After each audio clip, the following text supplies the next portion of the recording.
तो दोस्तों आप देख रहे हैं मेरा YouTube चैनल ऑलराउंडर रामपुरी। तो आपको मेरे इस चैनल पर कंबाइन हार्वेस्टर, ट्रैक्टर, कार और बाइक से रिलेटेड इंफॉर्मेशन देखने को मिलेगी। तो प्लीज चैनल को सब्सक्राइब कर लेना। तो आइए वीडियो शुरू करते हैं। तो दोस्तों आज की इस वीडियो में जो हम बात करने वाले हैं, देखिए वो थ्रेशर से रिलेटेड बात करने वाले हैं। तो देखिए ये जो थ्रेशर है वो ट्रैक्टर से चलता है और ये मल्टी क्रॉप थ्रेशर है। इससे रिलेटेड इस वीडियो में बात करेंगे। तो देखिए ट्रैक्टर से चलने वाले थ्रेशर तो पहले से ही आते हैं, आपने देखे भी होंगे। लेकिन पहले क्या सिस्टम था कि पहले थ्रेशर एक ही जगह खड़ा रहता था और ट्रैक्टर उसे चलाता था। तो वो क्या है कि लेबर फिर मटेरियल को इकट्ठा करती थी और उस थ्रेशर में डालती थी, तब वो वहीं एक जगह खड़े हुए उसे निकालता था। लेकिन ये थ्रेशर जो है वो थोड़ा अलग है। तो ये थ्रेशर जो मार्केट में नया आया है, ये थ्रेशर जो है ये अनाज और भूसा दोनों को स्टोर करने वाला थ्रेशर है।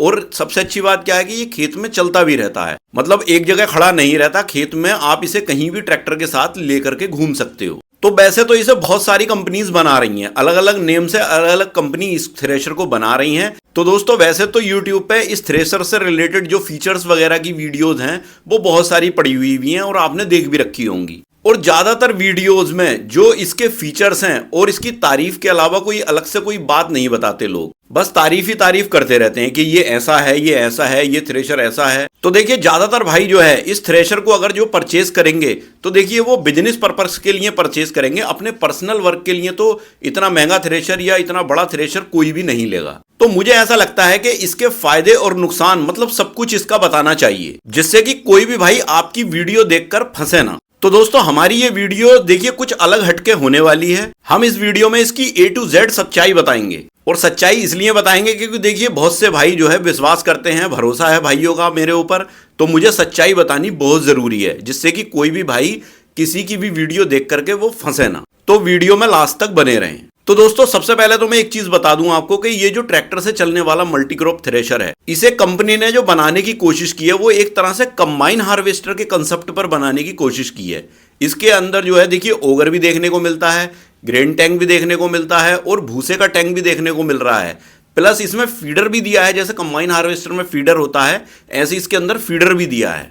अब बात आती है ट्रैक्टर की कि इस थ्रेशर के ऊपर ट्रैक्टर कौन सा काम करेगा। तो देखिए मिनिमम कंपनी जो बोलती है, मिनिमम कहती है कि 45 HP से कम का ट्रैक्टर इस पे नहीं होना चाहिए और वो भी डबल क्लच ट्रैक्टर होना चाहिए। सिंगल क्लच ट्रैक्टर इस पे सक्सेस नहीं है। अब इसके साइज की बात कर लेते हैं कि ये कितना लंबा चौड़ा और ऊंचा है, ये बताना बहुत जरूरी है। क्यों? क्योंकि देखिए बहुत से भाई जो है इसके साइज के अकॉर्डिंग भी इसे परचेज करना चाहेंगे, क्योंकि देखिए कहीं कहीं पर जो है मैटर आता है साइज का भी, क्योंकि रोड की वजह से जो रोड छोटे छोटे होते हैं, फिर कहीं कहीं घरों के बीच में से भी निकलना होता है, तो साइज बहुत मैटर करता है इसमें। तो एक लमसम साइज में आपको बता देता हूं। देखिए इसकी जो चौड़ाई है थ्रेशर की वो लगभग 8 फीट के करीब में आपको देखने को मिलेगी। और ऊंचाई की अगर बात करें तो देखिए इसकी जो ऊंचाई है वो 11 से 12 फीट के करीब में ऊंचाई आपको देखने को मिलेगी। अब अगर लंबाई की बात करें तो देखिए लंबाई देखिए 14 से 15 फीट के करीब आपको इसकी देखने को मिलती है। अब बात आती है वजन की कि इसके अंदर वेट कितना है। तो देखिए लगभग 42 कुंटल के करीब में इसके अंदर वेट है। ग्रेन टैंक की कैपेसिटी की अगर बात करें तो देखिए इसमें 9 से 10 कुंटल ग्रेन टैंक की कैपेसिटी इसकी देखने को मिलेगी आपको। भूसा स्टोर करने के जो टैंक है उसकी जो कैपेसिटी है वो लगभग 10 कुंटल के करीब में उसकी भी कैपेसिटी आपको देखने को मिलती है। अब बात आती है इसकी कीमत की कि इसका रेट कितना है। तो देखिए इसका जो रेट है वो लगभग 8 लाख रुपए के करीब में ही आपको पड़ेगा। अब देखिए लोन की बात मैं बता दूं आपको, लोन इस पे अवेलेबल है, आप चाहो तो लोन करा भी सकते हो। लेकिन देखिए कभी कभी ऐसा भी होता है कि हो सकता है गवर्नमेंट बैंक से इस पे लोन ना हो, आपको प्राइवेट ही लोन लेना भी पड़ सकता है। अब लोन की जब बात मैंने बताई तो देखिए बहुत से भाई ये पूछेंगे कि भाई ये बताइए कि डाउन पेमेंट कितना जमा करना होगा। तो देखिए डाउन पेमेंट जो है मिनिमम आपको टोटल कीमत का 10 से 20% तो आपको पे करना ही पड़ेगा। मतलब जैसे कि ये 8 लाख रुपए का है तो आपको 1 से 1.5 लाख रुपए तो मिनिमम देने ही पड़ेंगे, बाकी का इस पर लोन हो जाएगा। अब बात आती है सब्सिडी की कि इस पर सब्सिडी भी मिलेगी या नहीं मिलेगी। तो देखिए सब्सिडी मिलना ना मिलना वो आपके स्टेट पर डिपेंड करता है। अगर आपके स्टेट में सब्सिडी अगर है, दी जा रही है सब्सिडी, तब तो आपको इस पर सब्सिडी मिल जाएगी। वैसे ये सब्सिडी अप्रूव्ड जो है, इंप्लीमेंट है, आपको इस पर सब्सिडी मिल जाएगी अगर कहीं पर स्टेट में मिल रही है तब। अब इसके बाद बात आती है क्रॉप कटिंग की कि ये कौन कौन सी फसलों की कटाई कर लेता है। तो देखिए वैसे तो ये मल्टी क्रॉप है, सारी फसलों की कटाई करेगा। कंपनी इसे कहती है कि ये मल्टी क्रॉप है, लेकिन कुछ फसलें ऐसी हैं जिनकी ये कटाई नहीं कर पाएगा, जैसे धान और मूंगफली, उनकी ये कटाई 2 फसलों की नहीं कर पाएगा। अब बात आती है वारंटी की कि कंपनी वारंटी कितनी देती है इसके ऊपर। तो देखिए इसमें 2 सीजन की कंपनी वारंटी भी देती है। तो दोस्तों ये तो मैंने इसका थोड़ा सा टेक्निकल स्पेसिफिकेशन बता दिया आपको। देखिए ये बताना जरूरी होता है क्योंकि इससे आप एक आइडिया लगा लेते हो कि ये आपके लिए सुटेबल है कि नहीं है। लेकिन अब जो असली चीज है वो अब मैं बताऊंगा आपको कि इसकी खासियत क्या क्या है, ये सूटेबल आपके लिए किस किस एंगल से हो सकता है और इसमें दिक्कत भी क्या क्या है जो आपके लिए सूटेबल भी नहीं हो सकता ये। तो ये चीजें भी अब बात कर लेते हैं। तो सबसे पहले खासियत की बात करते हैं। तो सबसे पहली खासियत तो इसकी यही है कि देखिए ये थ्रेशर ऐसा है कि ये खेत में आपका चलता रहेगा और थ्रेशिंग भी करता रहेगा। मतलब जैसे पहले आपको जो भी कटाई करके और जो मटेरियल होता था वो आपको एक जगह इकट्ठा कराना होता था, तो एक जगह इकट्ठा करा करके फिर आप थ्रेशर लगा करके उसको निकालते थे। इसमें इकट्ठा करने की जरूरत नहीं है, जहां पर कटा हुआ पड़ा है वहीं पर ये अपना जाता रहेगा, उठा उठा के जो लेबर है, जो मजदूर है, वो उठा उठा करके उसमें डालते रहेंगे और ये थ्रेशिंग करता रहेगा। तो मतलब एक इकट्ठा करने से जो है परेशानी बच जाती है। अब अगली खासियत इसकी यह है कि देखिए ये अनाज को और भूसे को अपने अंदर स्टोर करता है। तो देखिए स्टोर करना तो फिर मजबूरी है, जब ये चलता रहेगा थ्रेशर तो फिर इसमें ये देना जरूरी था, अनाज का और भूसे का टैंक इसमें देना जरूरी था, क्योंकि जब ये चलता रहेगा तो स्टोर करना फिर जरूरी है। फिर अगली खासियत इसकी क्या है कि इसमें देखिए ओगर सिस्टम दिया है। जैसे कंबाइन हार्वेस्टर में ओगर होता है, आप ओगर को खोल करके और आप जो ग्रेन टैंक है इसका उसमें से जो है ट्रॉली में अपना अनाज ले सकते हो। और अगर आप ट्रॉली में नहीं लेना चाहते, आप बोरे भरना चाहते हो, तो बोरे का सिस्टम भी दिया है इसमें। बोरा नीचे लगाओ और वो वहां को टैंक में से दे देता है। तो दोस्तों अगर आप कंबाइन हार्वेस्टर की कीमत, उसका टेक्निकल स्पेसिफिकेशन और उसके पार्ट्स खरीदना या देखना चाहते हैं तो मैंने एक वेबसाइट का लिंक डिस्क्रिप्शन में दे रखा है। आप उस वेबसाइट पे विजिट करके और उस पर सर्च करके आप अपनी क्वेरी देख सकते हो। फिर अगली खासियत इसकी यह है कि देखिए जैसे भूसा स्टोर का इसमें टैंक दिया हुआ है, अगर बाई चांस आप उस भूसे को स्टोर नहीं करना चाहते, कोई फसल ऐसी है कि आप उसके भूसे को स्टोर नहीं करना चाहते, तो देखिए आप उसे डायरेक्टली बाहर भी निकाल सकते हो। जरूरी नहीं है आप ग्रेन टैंक में स्टोर ही करोगे, वो बाहर भी निकालता चलता रहेगा। फिर देखिए अगली खासियत इसकी क्या है कि देखिए मान लीजिए मटेरियल गीला है या सूखा है, उसके लिए इसमें जो है बहुत अच्छे एडजस्टमेंट भी दिए हुए हैं। आप थ्रेशर के चक्कर, फीडर के चक्कर सब कुछ चेंज कर सकते हो अपने अकॉर्डिंग। उसमें सब हैंडल लगा करके दिए हैं, आप उसके अकॉर्डिंग आप चक्कर चेंज कर सकते हो। आपको सिर्फ थ्रेशर के चक्कर बढ़ाने हैं तो आप उससे एडजस्ट कर सकते हो, आपको फीडर के चक्कर बढ़ाने हैं तो उससे एडजस्ट कर सकते हो। और मान लीजिए अगर फीडर में कभी जाम भी लग जाता है तो इसमें रिवर्स गियर भी है, आप फीडर को उल्टा चला करके उसका जाम भी आसानी से निकाल सकते हो। फिर अगली खासियत जो है वो इसकी देखिए भूसा कंटेनर की है। भूसा कंटेनर जो है वो ऑटोमेटिक इसके अंदर दिया है, उसमें एक जैक लगा करके दिया है, वो ऑटोमेटिकली खाली हो जाएगा, ट्रॉली के अंदर डाल लो या नीचे गिरा लो। तो दोस्तों ये तो हुई कुछ इसकी खासियत की बात। अब बात कर लेते हैं दिक्कत की कि इससे प्रॉब्लम्स क्या क्या आ सकती हैं, आपके लिए सूटेबल है या नहीं है। देखिए सबसे पहली दिक्कत तो इसकी यही है कि जैसे मान लीजिए राजस्थान वगैरह की जगहें जो हैं वो ऐसी हैं, रेतीली जमीनें हैं और ऊंची नीची जगहें हैं। तो वहां पर क्या है कि ये इतना बड़ा थ्रेशर है, इसे ट्रैक्टर को खींचना बहुत मुश्किल हो जाएगा रेतीली जगह में। तो मेरे ख्याल से तो इसमें एक पीटीओ सिस्टम होना चाहिए था, इसमें ट्रैक्टर से कनेक्टेड इसके पहिए पीटीओ के थ्रू हो जाते तो इसमें बहुत आसानी हो जाती, तो इसमें फंसने की दिक्कत नहीं होती। अब क्या है कि ट्रैक्टर को इसे खींचना पड़ेगा, तो हो सकता है कि ये ना खींच पाए ट्रैक्टर। अब देखिए अगली दिक्कत मैं बता दूं इसकी, बहुत से लोग क्या कह रहे हैं कि इसमें जो है लेबर का काम खत्म हो जाएगा। देखिए मुझे तो नहीं लगता लेबर का काम खत्म होगा।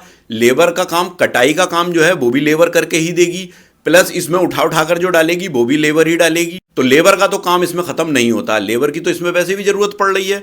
तो बस काम क्या बचा कि जो इसे इकट्ठा करना होता था लेबर को, वो काम बच गया इसकी वजह से। अब देखिए अगली दिक्कत इसकी ये भी है, जहां पर मान लीजिए मूंगफली और गेहूं की फसल होती है, तो मूंगफली में तो ये चलेगा नहीं, गेहूं में सिर्फ चलेगा, तो वहां तो फिर ये सक्सेस नहीं है, क्योंकि सिर्फ गेहूं के लिए तो इसे कोई नहीं लेगा, मूंगफली के लिए फिर उसे अलग दूसरा थ्रेशर लेना पड़ेगा, तो फिर ये वहां तो फायदेमंद नहीं है। फिर अगली दिक्कत इसकी ये भी है कि इसका ग्राउंड क्लियरेंस बहुत कम है। देखिए जमीन से ऊंचाई जैसा आप देख ही रहे होंगे कि कितनी सी ऊंचाई इसकी जमीन से दी है। फिर अगली दिक्कत इसकी ये भी है, जहां पर मान लीजिए लेबर की या मजदूरों की दिक्कत है, मतलब कि आसानी से नहीं मिलते, तो वहां पर तो ये फेल है, क्योंकि बिना मजदूरों के लेबर के ये नहीं चल पाएगा। अगली दिक्कत इसकी ये भी है कि देखिए इसका जो साइज है, जैसे मैंने अभी पीछे आपको बताया, इसकी लंबाई चौड़ाई ऊंचाई साइज देखिए, मुझे लगता है कि बहुत बड़े साइज में इसको बना दिया गया है, क्योंकि कुछ जगहों पर निकलने में ये दिक्कत करेगा। इतनी लंबाई इसकी हो जाएगी, जब ट्रैक्टर इसमें लग जाएगा तो देखिए गांव वगैरह में जो होता है बहुत पतले रोड भी होते हैं और मोड़ भी एकदम वाले मोड़ होते हैं 90 डिग्री वाले,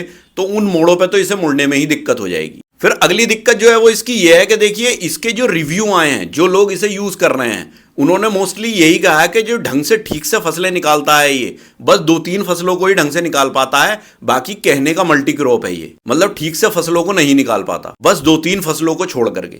फिर अगली दिक्कत जो है वो इसकी ये है कि देखिए इसका जो स्ट्रक्चर है वो कंपनी ठीक से नहीं बना पाई। इसकी आप देख ही रहे होगे कितनी ऊंचाई इसकी कर दी है कि मान लीजिए अगर कहीं गीले खेत में ले जाना पड़ जाए और गीले खेत में इसकी ऊंचाई की वजह से अगर कोई पहिया इसका बैठ गया जमीन में गीली मिट्टी में, तो ये पलटने का भी डर है इसका।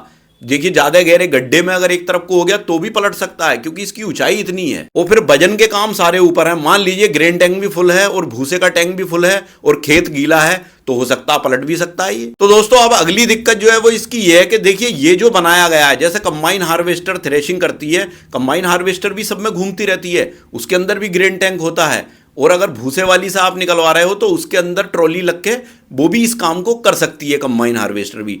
तो लोग इसे कह रहे हैं कि ये कम खर्च में काम कर लेगा, तो मुझे नहीं लगता कि ये कम खर्च में काम कर लेगा। देखिए लेबर उसमें भी लगती है, लेबर इसमें भी लगती है।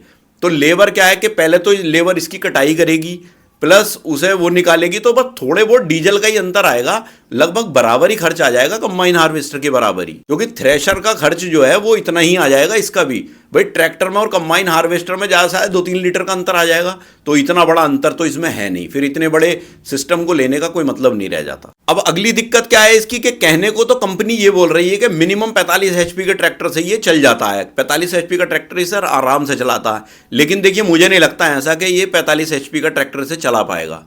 जितना बड़ा सिस्टम इसके अंदर दिया गया है, हो सकता है कि ये लगभग 50-55 हॉर्स पावर के ट्रैक्टर से ही चलेगा, 45 HP का ट्रैक्टर इस पर दबेगा। अगर मान लीजिए फसल गीली है तो उसे ठीक से निकाल नहीं पाएगा ये। तो दोस्तों अगली दिक्कत जो है वो इसकी ये है कि देखिए भूसा कंटेनर की, अगर मान लीजिए भूसा कंटेनर फुल हो जाता है तो फिर आप उस भूसे का क्या करोगे।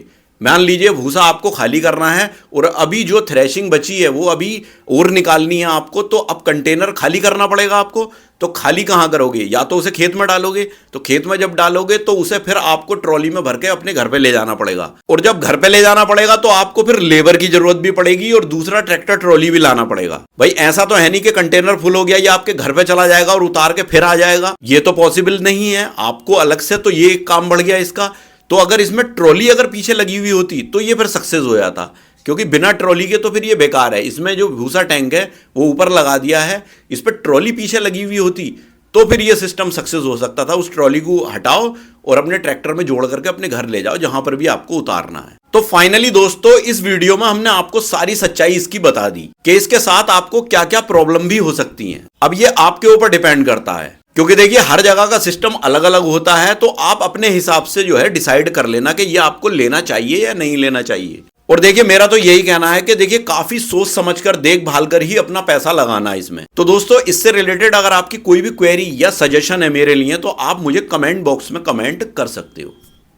तो दोस्तों आई होप कि ये वीडियो मेरा आपको बहुत पसंद आया होगा। अगर वीडियो मेरा आपको पसंद आया तो प्लीज वीडियो को लाइक करें, ज़्यादा से ज़्यादा शेयर भी करें, और अगर आप मेरे चैनल पर नए हैं तो प्लीज़ चैनल को सब्सक्राइब करें। तो मिलते हैं इसी तरह की किसी नेक्स्ट वीडियो में, तब तक के लिए थैंक यू, बाय।